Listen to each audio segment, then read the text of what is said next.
NASA's Artemis II is the first crewed lunar mission in over 50 years. 4 astronauts will venture around the moon, preparing humanity for a long-term lunar presence for scientific discovery and exploration. The 10-day test flight will demonstrate a range of deep space exploration capabilities with crew. The mission will prove the Orion spacecraft is ready to keep astronauts alive in deep space and allow the crew and ground teams to practice operations essential to the success of future missions. On launch day, the Artemis II crew suits up, undergoes final checks, and rides in the crew transportation vehicles to Launch Pad 39B at NASA's Kennedy Space Center in Florida. Stacked on the mobile launcher, NASA's 322-foot-tall SLS, or Space Launch System rocket with the Orion spacecraft awaits the crew, having made its 4-mile journey from the vehicle assembly building on the crawler transporter to the pad. The launch team fills the SLS propellant tanks with over 700,000 gallons of liquid oxygen and liquid hydrogen, and verifies guidance, communications, and avionics. At 12 seconds before liftoff, the hydrogen burn-off igniters fire. About 6 seconds later, the rocket's 4 RS-25 engines ignite. When the countdown reaches 0, the umbilicals retract, giving SLS and the crew in Orion the clearance to begin the journey.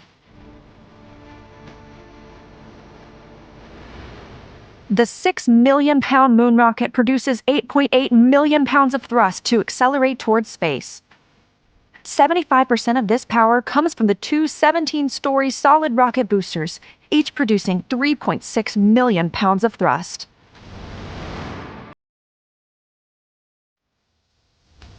About 2 minutes in, the boosters are released, their solid propellant consumed.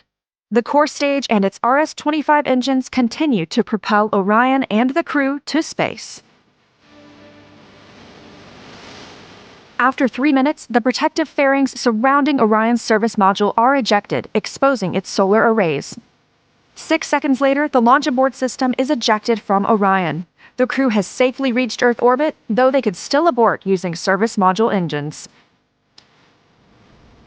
About 8 minutes after launch, the SLS core stage engines shut down and the interim cryogenic propulsion stage, or ICPS, and Orion separate from the core stage.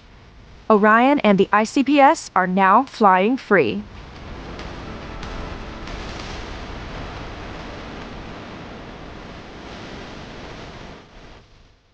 Orion's 4 solar arrays deploy, powering the spacecraft and charging its batteries for when it moves out of direct sunlight during the journey to the moon and back. After a 90-minute orbit, the engine of the rocket's upper stage, or ICPS, ignites to raise Orion to a high Earth orbit. The Artemis II crew and Mission Control in Houston then began a nearly 24-hour systems check while the astronauts are still relatively close to Earth, familiarizing themselves with their new home for the next several days.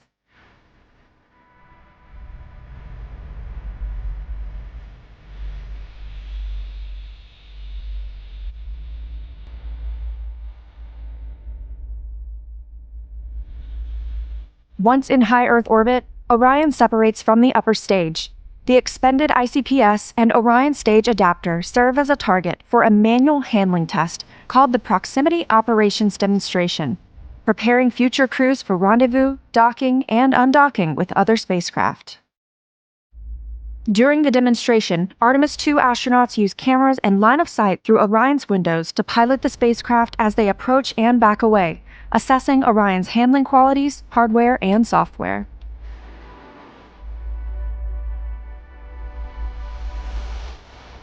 Following the demonstration, spacecraft data is collected to verify system performance, such as life support, communications, and navigation, ensuring Orion and the crew are ready for the voyage ahead.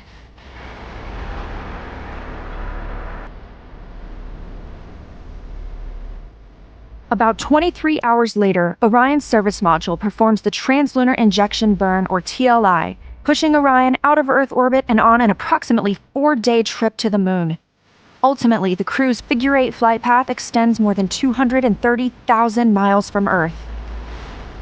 During the trip, the astronauts continue to evaluate the spacecraft systems and practice emergency procedures like testing the radiation shelter.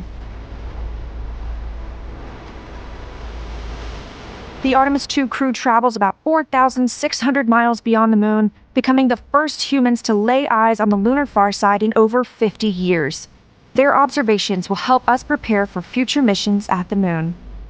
During this period, there will be an anticipated communication blackout between mission control and the spacecraft. As the crew returns from the far side of the moon, Orion is drawn home by Earth's gravity in a free return trajectory, ensuring a fuel-efficient 4-day trip.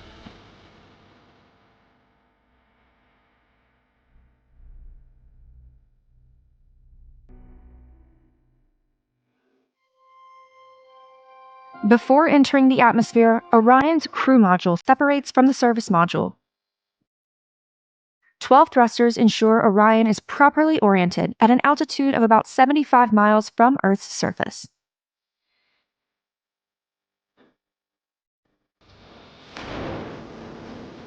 Orion and the crew enter Earth's atmosphere at a speed of nearly 25,000 miles per hour. Decelerating at a rate up to 4 times the force of gravity, the crew will feel 4 times heavier than they do on Earth. Orion's heat shield protects the spacecraft from temperatures of about 5,000 degrees Fahrenheit, about half as hot as the surface of the Sun. To slow its descent, Orion begins a precise deployment sequence of 11 parachutes. 3 forward bay cover parachutes first separate the protective thermal cover that sits over the chutes. 2 drogues slow and stabilize the crew module, then cut free. 3 pilot chutes lift the 3 main parachutes, deployed at an altitude of 9,000 feet and traveling 130 miles per hour. These chutes slow the crew module to a speed of less than 20 miles per hour. After traveling more than 595,000 nautical miles, Orion splashes down in the Pacific Ocean, about 50 nautical miles from the California coast, just 16 minutes after entering Earth's atmosphere. After splashdown, a recovery team that includes the U.S. Navy, Air Force, and NASA approaches Orion. The team ensures it's safe for the crew to exit before divers help the astronauts onto an inflatable front porch, hoist them into helicopters, and fly to the recovery ship. Orion is towed into the ship for its return to Kennedy Space Center. Their mission complete, the crew is flown back to land and step on solid ground for the first time in 10 days. This is Artemis II. Learn more about Artemis at nasa.gov/Artemis.